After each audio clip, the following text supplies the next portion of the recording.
Bismillahirrahmanirrahim. Lecture 7 for grade 10 from Park Study Book and chapter number 1. The topic is the government of Muhammad Khan Junejo. Muhammad Khan Junejo کی government کے بارے میں تھوڑا بہت اس میں ہم نے پڑھنا ہے. جیسے کہ آپ جانتے ہیں in 1985 the election was held in the provincial and the national assembly as well and it was announced by Zia الحق کے الیکشن جو ہے وہ ہو رہے ہیں اور 1985 میں الیکشن ہو بھی گئے. تو چونکہ الیکشن جو تھے وہ نان پارٹی بیسڈ الیکشن تھے. The election was non party based election.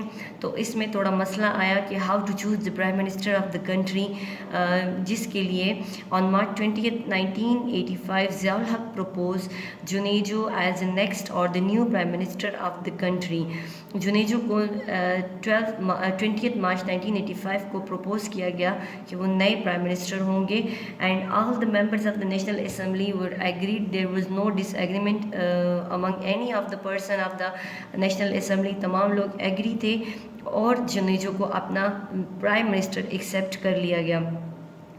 Junejo was basically the member of the National Assembly from Sindh province. وہ سندھ سے پروونس کی طرف سے نیشنل اسمبلی کے ممبر تھے اور جنیجو کو جو ہے وہ ایکسیپٹ ڈکلیئر کر دیا گیا نیکسٹ پرائم منسٹر. تو 23rd March 1985 Junejo took the oath of the Prime Minister of the country of Pakistan. 23rd March 1985 کو جنیجو جو ہے وہ اپنا حلف اٹھاتے ہیں اور پاکستان کے ایک نئے پرائم منسٹر کے طرح جو ہے وہ ڈیوٹیز سنبھال لیتے ہیں اور اپنی ڈیوٹیز کا آغاز شروع کر دیتے ہیں. اب جنیجو جو ہے وہ پاکستان کے نیکسٹ پرائم منسٹر بنتے ہیں. اب وہ اور ضیاء الحق مل کر کیا کرتے ہیں, پاکستانی گورنمنٹ میں کیا کیا سٹیپس لے کر آتے ہیں. تو ضیاء الحق کے ریفارمز جو ہے وہ تو آپ آلریڈی پڑھ چکے ہیں.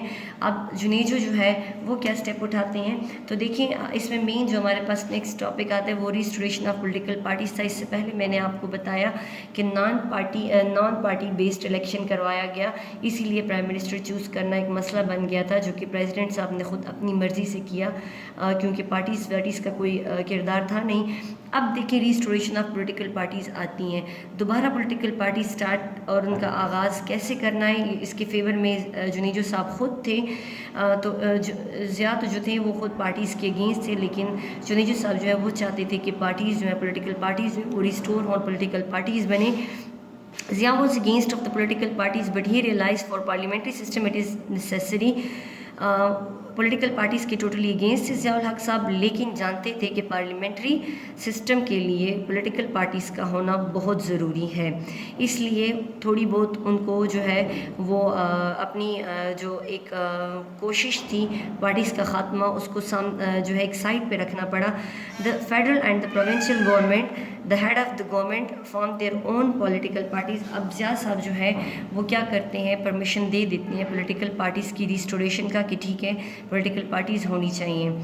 اب کیا ہوتا ہے, فیڈرل اینڈ پروونشل گورنمنٹ کیا کرتی ہیں کہ وہ اپنی گروپس بنا لیتے ہیں, اپنی پارٹیز, فیڈرل بھی, اسلام آباد بھی اور ساتھ میں یعنی سینٹرل گورنمنٹ بھی اور ساتھ میں پروونشل گورنمنٹ کو بھی پرمیشن مل جاتی ہے کہ اپنے گروپس بنائے جائیں, اپنی پارٹیز بنائی جائیں. Head of the government form their own parties اور گروپس. تو دونوں فیڈرل کے اینڈ پروونشل کے گورنمنٹ کے جو ہیڈ ہیں وہ دونوں اپنے گروپس بنا لیتے ہیں, اپنی پارٹیز بنا لیتے ہیں. جنیجو کیا کرتے ہیں, دیکھیں Junejo form party consisting of 190 members of the 237 of the national assembly. Junejo صاحب اپنی پارٹی بناتے ہیں اور ان کے لیے بڑی آسانی ہو جاتی ہے کیونکہ نیشنل اسمبلی کے ٹوٹل جو اسٹرینتھ ہوتی ہے مینیز کی تعداد 237 ہوتی ہے, جن میں سے 190 ممبرس کو وہ ملا کر اپنی پارٹی بناتے ہیں, یعنی ایک اوور ویلمنگ میجورٹی وہ اٹھا لیتے ہیں. The bill was introduced in the National Assembly in 1985 according to the restoration of the parties. اور بل جو ہے وہ انٹروڈیوس کرایا جاتا ہے 1985 میں, جس میں کہا جاتا ہے کہ پارٹیز کو ریسٹور کرایا جائے کیونکہ اب یہ لیگلی کام کرنا تھا. تو لیگلی کام کرنے میں اس سے پہلے ضیاء الحق صاحب سے پرمیشن لی گئی, اس کے بعد جو ہے وہ نیشنل اسمبلی میں بل انٹروڈیوس کرایا گیا.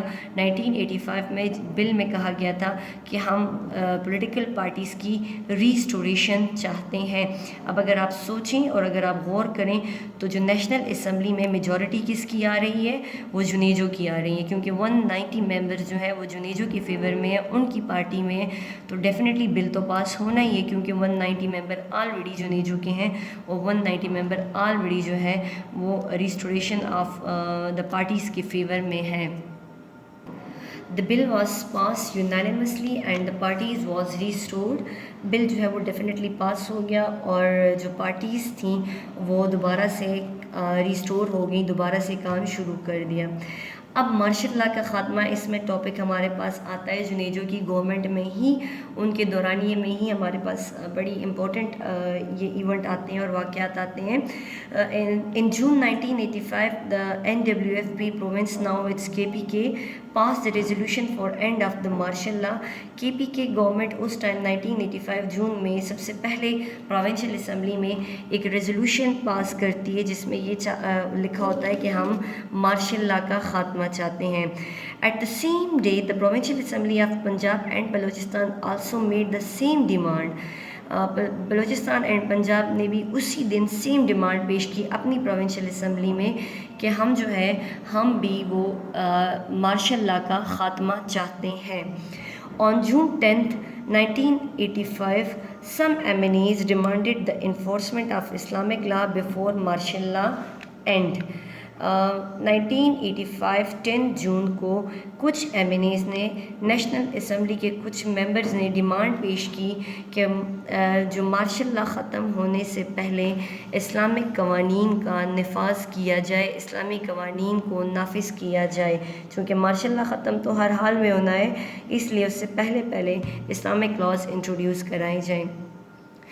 اس کے بعد کیا ہوتا ہے important event, Junejo also demanded end of the martial law. Junejo also demanded the end of martial law, Junejo بھی چاہتے تھے کہ مارشل لا کا خاتمہ، انہوں نے ڈکلیریشن دی، انہوں نے جو ہے یہ اعلان کیا جس سے there came the differences between Junejo and Zia, Junejo اور ضیاء کے بیچ میں اختلافات آ گئے، کیونکہ ضیاء الحق صاحب جنیجو سے یہ ایکسپیکٹ نہیں کرتے تھے کہ وہ اتنا کلیئرلی جو ہے ضیاء الحق صاحب کے پریزیڈنٹ صاحب کے اگینسٹ چلے جائیں گے، کیونکہ جنیجو صاحب کو پرائم منسٹر بنانے میں ضیاء الحق صاحب کا ہاتھ ہی تھا، اس لیے وہ نہیں ان کی ایکسپیکٹیشن ایسی نہیں تھی۔ لیکن اس پوائنٹ کے بعد ضیاء الحق صاحب اور جنیجو کے ساتھ اختلافات جو ہیں وہ بڑھ چکے تھے۔ Zia ul-Haq agreed to and martial law but on condition of 8th amendment.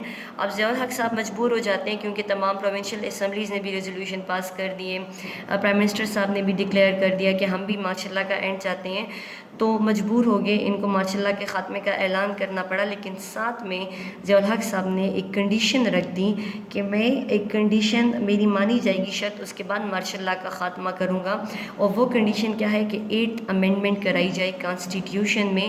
اگر آپ 8th امینڈمنٹ کرائیں گے تو میں مارشل لا کا خاتمہ کر دوں گا۔ اب 8th امینڈمنٹ کیا ہے؟ 8th امینڈمنٹ ایکچولی وہ امینڈمنٹ تھی کہ پریزیڈنٹ کے پاس ایک پاور آ جائے گا، اس کے پاس اختیارات آ جائیں گے کہ 1990 تک 1990 تک جو ہے وہ پریزیڈنٹ پرائم منسٹر اپنی مرضی سے چنے گا، اپنی مرضی سے پرائم منسٹر الیکٹ کرے گا اور اپوائنٹ کرے گا۔ تو اس امینڈمنٹ کی بیس پر ضیاء الحق صاحب مارشل لا کے اینڈ کا جو ہے وہ ایگری ہو جاتے ہیں۔ اب جنوری 1 1986 مارشل لا واز اینڈیڈ۔ اب جنوری 1 1986 کو مارشل لا کا خاتمہ ہو جاتا ہے، لیکن خاتمہ کس بات پر ہوتا ہے؟ 8th امینڈمنٹ کرانے پر، اس پر راضی ہونے پر ضیاء الحق صاحب جو ہے وہ 86 1 جنوری کو مارشل لا کا ملک سے خاتمہ کر دیتے ہیں۔